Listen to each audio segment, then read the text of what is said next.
U Kaštelima su najavljeni 13. dani hrvatske male brodogradnje i turističkih atrakcija. Sajam je ujedno i najava turističke sezone u Kaštelima.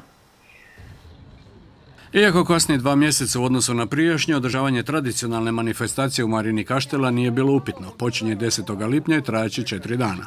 Osim graditelja brodova, na sajmu će sudjelovati i proizvođači opreme. S nama će biti prisutno 50 izlagača iz Republike Hrvatske, dakle u segmentu nautike, nautičke proizvodnje, nautičke opreme, ribolovne opreme.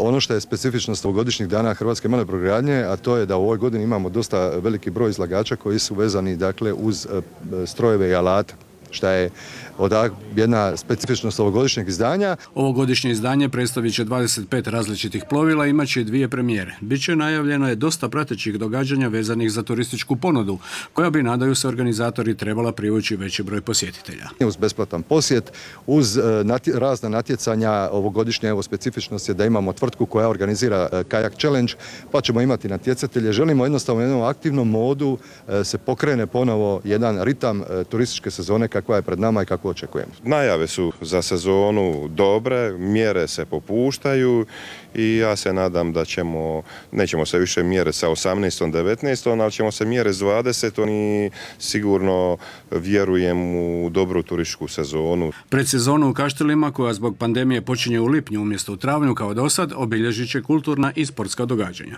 Za mjesec dana se održava Europsko prvenstvo u jedrenju u klasi laser u našoj marini. Za 15 dana će biti koncert splitskih virtuoza kao prva večer ljetnih događanja, ljetne večeri klasične glazbe. Izlazak iz pandemijskog sivila u Kaštelima su dočekali dobro pripremljeni, pa optimizam, čini se, ima solidnu podlogu.